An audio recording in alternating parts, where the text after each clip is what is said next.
근데 또 오늘도 또 하나님께서 은혜 주셔서 귀한 말씀을 또 증거하게 되었습니다. 황림절은 우리가 아시는 것처럼 구세주로 오시는 예수 그리스도를 기다리는 절기로서 사실 지난 주간부터 시작되었습니다. 영어로 advent라 그럽니다. 이 말은 라틴어로 다가오다라는 그런 뜻인 adventus에서 왔습니다.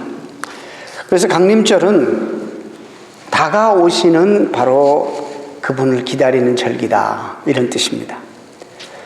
누굴 기다립니까? 구세주로 오신 예수 그리스도를 기다리는 것입니다. 그런데 아기 예수님은 2000년 전에 이 땅에 이미 오셨습니다. 기다리는 일은 미래에 관계되는 일이고, 또 우리가 오기를 기다리고 사모하는 분이 이미 과거에 오신 분이라는 사실은 또 언뜻 생각하면 앞뒤가 맞지 않는 것 같습니다. 이미 오신 분을 왜 또 우리가 기다려야 되는가? 그분이 다시 또 오시도록 우리는 주의 길을 어떻게 예비해야 되는가? 왜 그분이 과거에 오신 분을 우리 또 기다려야 하는가?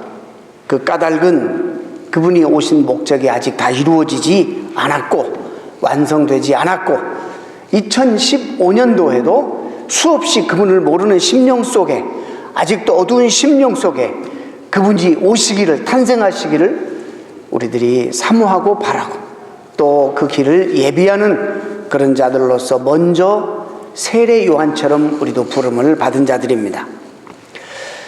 고대 사람들은 우리들보다 훨씬 생각이 깊었던 것 같아요. 그래서 많은 것들을 깊이 성찰할 수 있는 능력이 있었다는 것 같아요. 요즘 우리 시대에는요, 테크놀로지의 발전으로 모든 걸 그냥 보여주잖아요.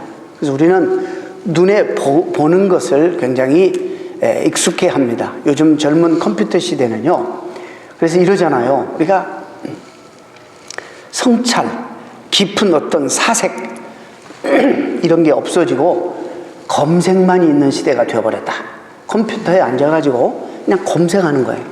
내 것이 없고 남의 것을 검색해서 말하는 이런 시대가 되어버렸습니다. 여러분, 이게 얼마 안 됐습니다. 제가 어릴 때 전기가 없었습니다. 호롱불, 호랑이 담배 피는 시절 얘기하는 게 아니고 정말 그랬습니다. 전기가 없었습니다. 호랑불, 등잔불을 켰습니다. 수도도 없었습니다. 그리고 TV 없었습니다. 제가 어린 시절에 특별히 TV가 고등학교 시절에 그때쯤 들어왔습니다. 그러니까 어린 시절에는 라디오를 듣고 이제 연속극 같은 걸 하게 되면 그때 가장 인기 있었던 것이 전설 따라 삼천리입니다. 여러분 아시는지 모르겠습니다만은, 그러면 성우들이 그때는 효과 음향도 내고 성우 목소리로 연기를 합니다. 그러면요, 상상의 나라를 펴서 안 가본 데가 없습니다. 다 그려보면서 그냥 깊은 상상을 하게 됩니다. 요즘은 그런 상상력이나 사고력이 철저하게 저하됐다고 저는 봅니다. 요즘은 그냥 눈으로 보니까 생각을 안 합니다. 그런 시대에 우리들이 살아가고 있습니다. 이 고대 사람들은 혹시 방송실 준비되어 있으면 한번 좀 띄워주셨으면 좋겠습니다. 제가 오늘 말씀하려고 하는 게 조금 어려운 그런 용어들이 있어서, 고대 사람들이 생각하는 그런 그 시간은요, 크로노스라는 시간이 있어요. 이 시간은 수평적인 시간입니다. 긴 양적인 시간. 우리가 나이 먹어감에 따라 그 시간이 흘러가잖아요. 그게 크로노스라고 그렇게 말합니다. 크로노스라는, 그래서 크로놀로지 이렇게 말하잖아요. 그런데 그 시간만 있는 것이 아니라 어떤 질적인 시간, 그 다음에 순간적인 찰나적으로 일어나는 하나님의 시간이 있는데 그것은 카이로스라고 불렀습니다. 우리가 크로노스한 시간 속에 살아가면서 하나님이 딱 개입하는 그 순간, 질적인 순간, 이 순간이 우리의 운명을 바꾸는 순간입니다. 이 카이로스가 우리에게 있다는 것입니다. 내 인생의 의미를 발견하는 순간, 내 인생의 목표를 발견하는 순간, 이런 것이 없으면 그냥 짐승처럼 그냥 크로노스 하는 시간만 가지고 평생 사는 것입니다. 하나님의 시간은 이게 너무나도 중요합니다. 예를 들어서 사도 바울이 예수 믿는 사람을 잡아 죽이기 위해서 다메섹으로 가는 도중에 부활하신 주님이 그에게 찾아오셨습니다. 자, 그가 인생을 크로노스한 시간을 가지고 살아가는데 어느 날 하나님이 그 인생 가운데 개입하셨습니다. 이게 카이로스입니다. 사울아 사울아 네가 어찌하여 나를 핍박하느냐. 그 사건 이후에 하나님의 개입으로 말미암아 사도 바울은 인생의 진정한 목표, 자기 삶의 목표와 소명을 발견하고 그는 다르게 살 수밖에 없었습니다. 여러분 모두에게 이런 시간이 있어야 돼요. 이런 하나님의 카이로스가 있어야 돼요. 이것은 우리에게 운명을 변화시키고 바꾸는 결정적인 사건이고 찰나적인 순간입니다. 그런데 이것이 우리에게 자주 일어나야 돼요.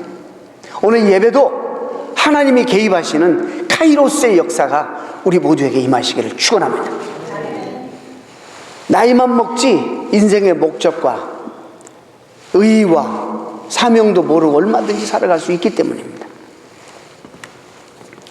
여러분, 이 시간뿐만 아니라 우리가 이 future, 미래에 대한 단어도 고대 사람들은 딱 구별했어요. 두 가지로. 이 라틴 말로 futureum, 이게 뭐냐면 우리가 흔히 말하는 영어로 future. What is your future? 너 이렇게 살면 you have no future. 이렇게 말하잖아요. 그런 future라는 이거는 우리가 조금 준비하고 계획하고 여러분 그러잖아요. 장밋빛 미래를 계획하면서 열심히 살잖아요. 이렇게 열심히 일반적으로 살면 정말 장밋빛 그런 미래가 보장되니까 아이들도 교육을 시키고 여러분 열심히 계획하고 준비하게 살게 만들잖아요. 그런 시간이 있어요. 그런데 미래이긴 미래이지만은 또 다른 단어 하나가 있어요. adventure라는 단어가 뭐냐면 여기에서 advent가 나온 말이에요. 이건 또 우리 미래 속에 하나님이 개입하시는 시간이에요. 하나님이 사건으로 개입하는 거예요. 이건 내가 컨트롤할 수가 없어요. 내가 미래를 계획하고 열심히 살아가는데 어느 날 갑자기 예상치도 못하게 내가 어떻게 컨트롤할 수 없도록 어느 하나님이 내 인생 속에 개입하시는 거예요. 우리 집사님이 이거 알으셨어요? 맹장이 터져가지고 봉박염이 됐는지 안 됐는지 모르지만 이게 아셨겠어요? 몰랐단 말이죠. 어느 날 갑자기 딱 본인에게 질병으로 찾아왔어요. 참을 만큼 죽도록 고통스러웠어요. 오죽하면 여러분 제가 일부 예배 때는 구체적으로 다 말씀드렸습니다만은 정말 제가 그 이야기를 듣고 참 너무나도 안 됐다. 20번 이상을 따고 소금도 한 주먹을 혹시 소화될까 해서 여기 답답하니까 소화불량인 줄 알고 여러분 한 주먹 소금을 집어넣고 죄 없는 정로한 수십 알을 먹고 안 되는 거 회복이 얼마나 고통스러웠으면 결국에 이제 이머전시로 새벽에 들어갈 수밖에 없는 죽음에 대한 공포 때문에. 근데 일찍 갔으면 괜찮을 텐데 터트려가지고 갔어요. 너무 참다 보니까. 이거 누가 그걸 알았겠어요? 이게 adventure예요. 우리가 모르는, 내가 계획해도 내가 예측할 수 없는, 아무리 열심히 살아도 어떻게 할 수 없는 미래가 우리에게 온다는 거예요. 이건 하나님의 계획, 하나님의 개입이에요. 시간도 크로노스가 있고 또 미래도 우리가 예상하고 계획할 수 있는 그 미래 퓨처가 있는 것처럼, 그러나 하나님의 카이로스가 있고 또 하나님의 adventures가 있어요. 여기에서 바로 오늘 강림이라는 그 단어가 온 거예요. 이건 하나님이 개입하는 사건이란 말이죠. 우리가 만들어낸 역사 가운데 우리의 사건이 아니라 하나님이, 역사의 주관자이신 하나님이 인간 역사에 인간의 몸을 입고 개입하시는 사건, 이것이 성탄이에요.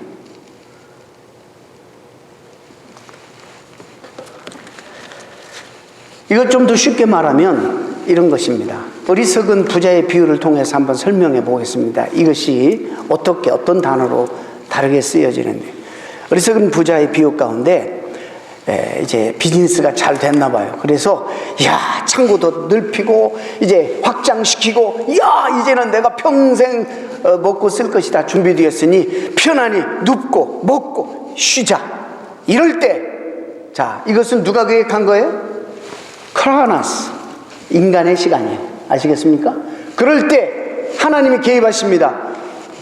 이 오늘 밤에 네 영혼을 내가 걷어가 버리면 네가 소유한 이 모든 것이 네 것이 되겠느냐. 오늘 밤, 미래지만 오늘 밤에, 그건 뭐예요? 애드벤투스예요. 하나님의 개입이에요. 우리가 인생을 물론 일반적으로 열심히 오늘을 잘 살면 미래가 보장되죠. 맞는 말이에요. 맞는 원리예요. 그런데 꼭 그렇지만 않아요. 우리가 이 긴장 속에서 살아야 된단 말이에요. 그래서 우리가 오늘날 바로 이 하나님의 시간을 무시하고 우리의 시간만을 가지고 우리가 주가 되어서 살아가니까 이 세상이 이렇게 되는 거예요. 긴장이 풀려서 천년만년 살 것처럼 주변 돌아보지 아니하고 열심히 돈 쫓아다니고 열심히 살아가는 거예요. 그런데 어느 날 하나님의 시간이 우리에게 개입하는 거예요. 하나님이 사건으로 우리 개입해요. 잘 나가는 우리가 나도 모르는 뜻밖의 질병이 찾아온다든지, 사업에 엄청난 실패를 하나님 우리에게 가져다 준다든지. 한번 가정해보죠. 참 열심히 살아왔습니다. 이제 살만합니다. 이제 정말 주의 일도 할 수 있고, 이제 사람도 좀 섬길 수 있고, 이제는 정말 할 수 있어요. 그런데 갑자기 몸이 아파요. 이게 가정입니다. 겁주는 게 아니고. 그래서 병원에 갔더니 의사가 얼마 못 사십니다.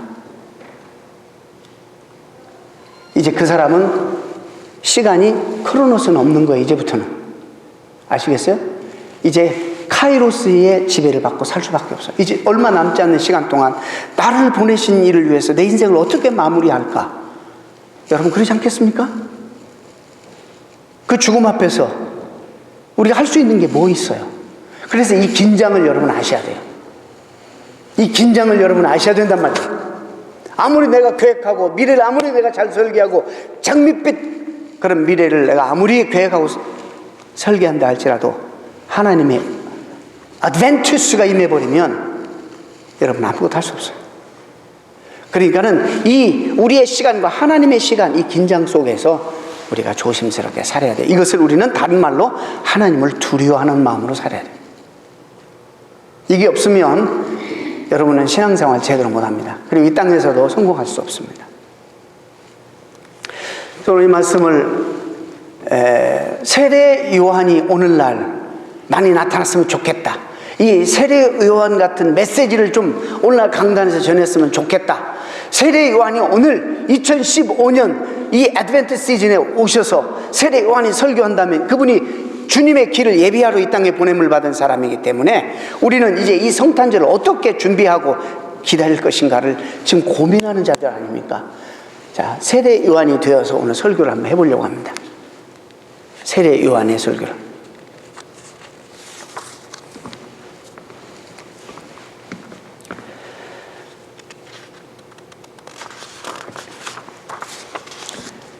첫 번째, 강림절. 그때는 강림절이라는 개념도 없었고 의미도 그들 몰랐지만은 첫 번째 설교자가 바로 세례 요한입니다. 그런데 그의 설교는 결코 상업주의 목소리가 아니었습니다.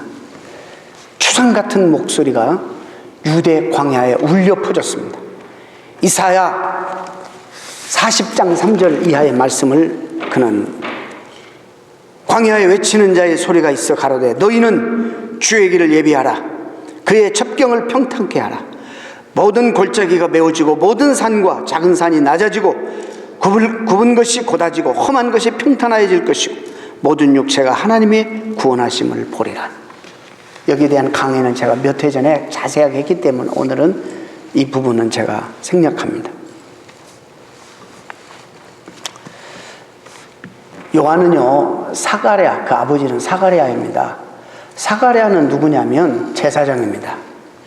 제사장은 그 아들로 제사장의 아들로 있으면 가만히 있으면 자동적으로 그도 제사장이 될 수밖에 없는 운명입니다. 그렇죠? 그 당시에 제사장은 백성들로부터 존경과 존중을 받고 칭송을 그래도 봤던 당시의 기득권 세력에 있었습니다. 근데 요한은 어릴 때부터 자라면서 그 당시에 그 종교적인 시스템이나 그 당시에 그런 조직적인 그런 모든 사회, 그 다음에 기득권 세력, 특히 종교 지도자들 가운데 너무너무 큰 실망을 느끼고 그는 제사장의 길을 아마 포기했던 것 같습니다. 가만히 있으면 성공이 보장되는 이런 집안의 아들로 태어났는데 포기했습니다. 그는 제사장이 되어서 백성들의 그 가져오는 재물들을 다 희생 재물을 올려주고 백성들을 섬기는 이런 일보다 더 시급하고 더 중요하고 더 결정적인 일을 해야 되겠다라는 그 마음에 큰 감동과 도전이 있었던 것 같습니다. 그 당시에 그 세례 요한의 눈에 비친 그 당시에 성전 제사는 전부 다 형식밖에 없었습니다. 내용은 없었습니다. 그냥 자기는 어떻게 살든지 짐승 한 마리 가져와서 그냥 보상 심리에서 짐승 한 마리 드리고 자기는 또 가서 마치 돼지가 깨끗이 씻고 자기가 쌌던 오물 가운데 다시 들어 눕듯이 그런 삶을 반복적으로 하는 것입니다. 오늘날로 우리 말하면 예배 자리에 와서는 하나님 앞에 찬양하고 고백하는데 전혀 다른 모습으로 세상 가서 세상 사람들보다 더 심하게 사는 거예요. 그런 모습 똑같아요.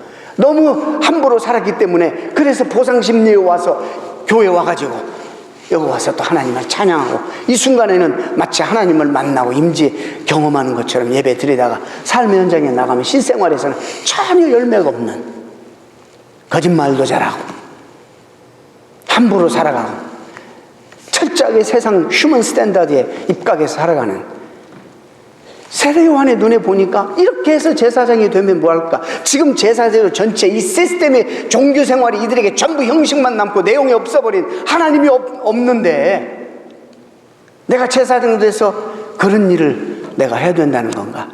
그는 광야로 뛰쳐나갔습니다. 광야에 가서는 외치기 시작합니다. 회개하라! 회개하라! 하나님 백성 이렇게 살아서는 안 된다고. 그래서 그가 주의 길을 예비하러 오셨는데 주의 길을 예비하는 최초의 첫 번째 방법은 우리가 회개하는 것입니다. 회개하는 것. 아시다시피 여러분 유대교에서 죄사함을 어떻게 얻습니까? 죄를 지은 사람이 성전에 가서 거기 있는 제사장을 통해서 자기가 가져온 희생제물을 바침으로 이루어지는 것이 희생제물 아닙니까? 죄사함이. 그런데 요한은 동물 희생 제사가 아니라 회개하고 물로 세례를 받으면 죄를 용서받을 것이라고 선포합니다. 당시에 유대교의 가장 중심인 율법과 성전 이 두 개의 기둥인데 이 성전 제사를 완전히 부인하는 어떻게 보면 요한은요 그 당시 기득권 세력에게 틀림없이 붙잡혀서 몰매 맞든지 죽든지 했어야지 되는데 백성들이 양심이 있었나 봐요. 자기는 그렇게 살지 못하면서 이렇게 살면 안 되는데 우리가 정말 의의를 회복해야 되는데 하나님 백성답게 살아야 되는데 라는 양심의 가책들이 있었는지 세례 요한의 회개 메시지를 듣고 백성들이 광야로 몰려들기 시작합니다. 이미 사람들이 세례 요한을 선지자 취급하니까 그 당시 기득권 세력들이 너무 그가 불편했지만은 나중에는 결국에 헤롯을 통해서 죽이긴 했지만은 세례 요한 어떻게 하지를 못했어.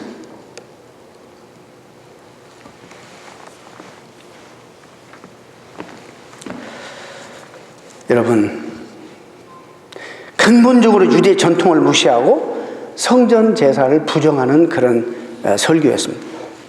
행위였습니다. 백성들 한가운데 짐승을 잡아 죽이는 희생제사, 마음은 떠나 있고 형식만이 껍데기만 있는 예배, 뭐가 이게 바른 예배냐? 이건 아니다. 마음을 찢고 죄로부터 돌아서서 하나님 백성답게 살아가는 것이 정직하게 살고 의롭게 살고 하나님 백성답게 매력있게 사는 것이 이것이 하나님 기쁘시게 하는 것이 아니냐. 회개하고 스스로를 씻는 의식을 통해서 이것을 정말 이루려고 애썼습니다. 여러분, 세례 요한은 만담하듯이 재미있게 설교하는 설교자가 아니었습니다. 귀에 달콤한 이야기를 하지도 않았습니다. 물질적이나 정신적인 축복을 약속하지도 않았습니다. 그는 오히려 심판의 메시지를 전했습니다. 정말 우리가 듣기 싫어하는 심판의 메시지를 전했습니다. 이 독살 자식들아, 오늘날 설교자들이 빨리 건너뛸 수밖에 없는, 이 독사의 자식들아, 누가 너희를 가르쳐서 장차올 진노를 피하라 하더냐? 그러므로 회개에 합당한 열매를 맺어라. 회개했다면 증거로, 행실로 보여라. 이미 도끼가 나무 뿌리에 놓였으니 좋은 열매 맺지 않는 나무는 찍혀 불에 던질 것이다. 축복의 메시지, 격려하고 위로하는 메시지를 전하기는커녕 추상 같은 심판의 메시지를 증거하고 있다는 것입니다. 그런데도 놀랍게 많은 사람들이 모여들기 시작하는 거예요. 사람요, 내가 그런 걸 볼 때에, 그래도 하나님 백성들은 신앙 양심이 있다면 자기가 그렇게 살지 못하는 것에 대한, 그리고 바로 살아보고 싶어하는 그런 마음의 디자이어는 있는 거구나, 이런 생각을 해봤습니다. 요한이 세상에 온 목적이 바로 그것이었습니다. 예수님을 그들이 맞이하기 전에 성령 세례를 받기 위해서는 먼저 그들이 회개하고 물세례를 받아야 된다는 것입니다. 아기 예수께 누워있는 말교회로 가기 전에 먼저 광야의 외침에 성도들은 귀를 기울이고, 그리고 회개의 메시지를 듣고 정결하게 한 다음에 나가서 예배를 드려야 된다는 이런 의미입니다. 예수께 예물을 바치고 경배하기 전에 차가운 요단강물에 먼저 들어가는 일이 있어야 된다. 우리의 몸과 마음을 깨끗이 씻어야지 정말 진정한 성탄을 우리가 맞이할 수 있다, 이런 얘기합니다. 너희는 회개했다는 말을 하는, 회개했다는 증거를 보여라. 행실로 보여라. 그렇게 말하니까 백성들이 세례요한에게 묻습니다. 어떻게 해요? 무슨 말씀입니까? 그럼 우리가 무엇을 하리이까? 이렇게 물어요. 세례요한은 대답합니다. 옷 두 벌 가진 자는 옷 없는 자에게 나눠줄 것이요, 먹을 것이 있는 자도 그렇게 할 것이요. 그다음 계속 쉽게 제가 정리하면, 정한 것 이외에는 더 거둬들이지 말고, 세리에게 착복하지 말고 정한 것만 거둬들이고, 또 남을, 군인한테는 남을 힘으로 누르고 착취하지 말라. 권력자들 남을 힘으로 누르고 착취하지 말라, 이렇게 얘기합니다.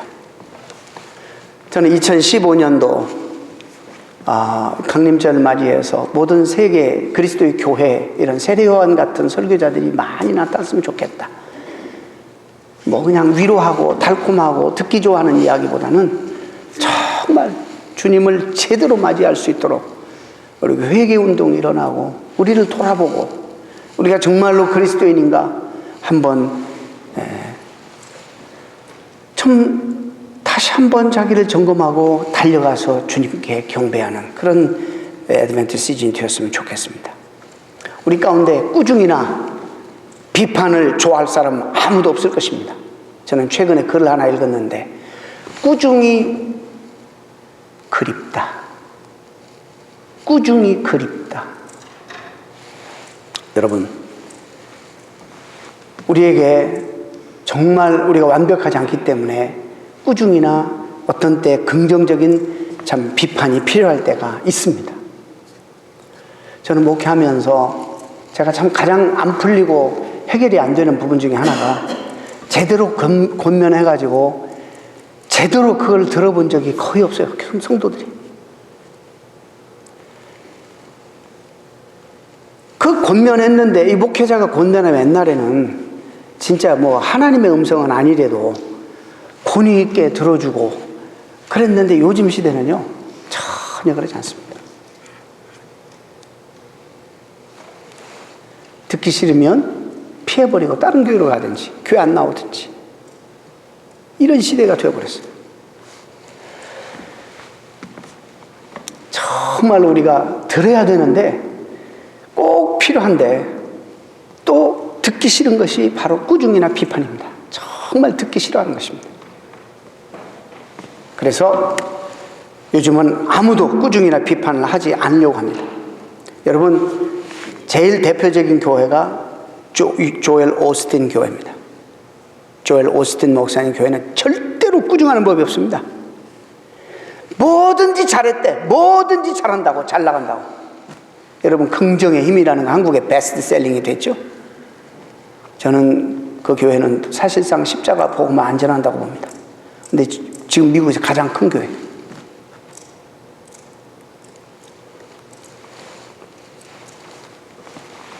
오늘날 꾸중과 비판이 사라진 시대에 우리가 살아갑니다. 스승이 제자를 꾸중하지 않고 심지어는 부모가 자식을 꾸중하지 않습니다.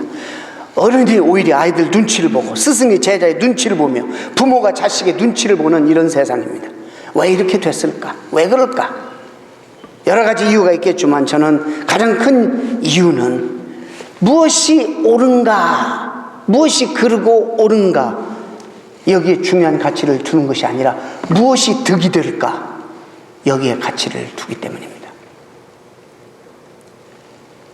성도들이 무엇을 좋아할까, 여기에 가치를 두면 그런 소리를 하는 거예요. 하나님이 어떤 말씀을 말씀하시는가, 무엇이 옳은가, 무엇이 성경적이가, 하나님이 선포하고 싶어 하시는 말씀이 무엇인가 라기보다는 성도들이 뭘 듣기를 지금 좋아할까를 계속 쫓아가다 보면 오늘 이렇게 돼버린 것입니다. 이제 옳은 것보다는 무엇이 내 자녀에게 또 우리 자신에게 득이 되는가, 이 가치를 지금 가지고 살아갑니다. 부모 자식 간에나 스승 제자 간에 무엇이 옳은가는 상관하지 않습니다. 무엇이 득이 되는가만을 따지는 세상. 그러니 꾸중이나 비판할 일이 없어지는 것입니다. 저는 개인적으로 꾸중이나 비판, 이것이 결코 좋은 교육 방법이라고 생각하지는 않습니다. 그러나 우리가 정말 한 번쯤은 심각하게 한번 생각해 봐야 돼요. 왜 우리가 이렇게 되었는가? 왜 그것이 교육에서 사라져 버렸는가? 왜 오늘같이, 여러분 보세요. 세례 요한이 그렇게 외쳤는데, 뭘 외쳐서 심판의 메시지를 외쳤어요. 그런데 그 당시에 사람들은 순수했는지 다 세례 요한한테 와가지고 회개하고 가슴을 찢고 세례받고, 또 그들에게 또 회개에 합당한 열매를 맺어라. 이 회개가, 이 세례가 완성되려면 너희들이 합당한 삶의 열매를 생활 가운데 실생활에 맺어라. 이런 요구를 계속 하는 거예요. 야, 그런데도 많은 사람들이 돌아갔습니다. 요한은 메시아의 선구자로서, 그의 길을 예비하는 자로서 나에게 무엇이 득이 될까를 생각하지 않고 무엇이 옳은가, 무엇이 성경적인가, 무엇이 하나님이 기뻐하시는 일인가, 여기에 가치를 두고 강조했다는 것입니다. 그래서 그는 감히 그에게 나오는 군중들을 꾸짖고 그들에게 심판의 메시지를 전했습니다. 이 독사의 자식들아, 살벌하잖아요. 어떻게 이렇게 얘기할 수 있어? 누가 닥쳐올 징벌을 피하라고 일러주었냐? 너희는 회개했다는 증거를 행실로 보여라. 그 너희들이 행실에 형편없고 하나님 백성답게 살지 않으면서 우리는 아브라함의 자손이요, 우리는 선민이요 주장하는데 그런 말 하지도 말아라. 하나님은 이 돌들로도 아브라함 자손 만들 수 있다. 오늘 나는 그래도 믿어요, 나는 그래도 교회 나가요, 나는 믿음이 있어요, 그러지 말라. 믿음이 있다면 정말 삶의 일상적인 삶으로 행실로 보여라, 이런 얘기입니다. 적어도 애드벤트 주님을 기다리는 자라면 회개하고 그 증거를 행실로 보이는, 이것이 이번 2015년 성탄을 맞이하는 우리들의 자세, 요한이 오늘 우리 강단에서 우리에게 증거하는 메시지입니다. 말씀을 맺습니다. 우리가 오늘 기억해야 될 사실은 미래는 우리가 만들어가는 퓨처만 있는 것이 아니라 애드벤투스도 있다는 사실을 여러분 아시기를 바랍니다. 시간은 길게 나이 먹는 그런 길게 양쪽으로 우리의 시간 크로노스만 있는 것이 아니라 하나님의 개입이 있는 카이로스도 있다는 사실을 여러분 명심하시기를 바랍니다. 이 사이 속에서 우리는 긴장 상태로 살아가야 합니다. 이것이 신앙생활이고 이것이 건강한 그리스도인이 될 수 있는 비결입니다. 2015년도 강림절에 여러분 믿지 않는 영혼들이 많잖아요.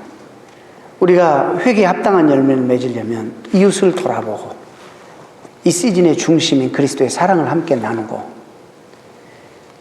정말 믿지 않는 사람도 엄청나게 도네이션도 많이 하고 선한 일에 그들이 신앙도 없는데 그래요. 하물며 우리는 주님에게 생명을 빚진 자들 아닙니까? 이런 방법을 통해서 믿지 않는 영혼들에게 주의 길을 예비하는 저와 여러분이 되었으면 좋겠습니다.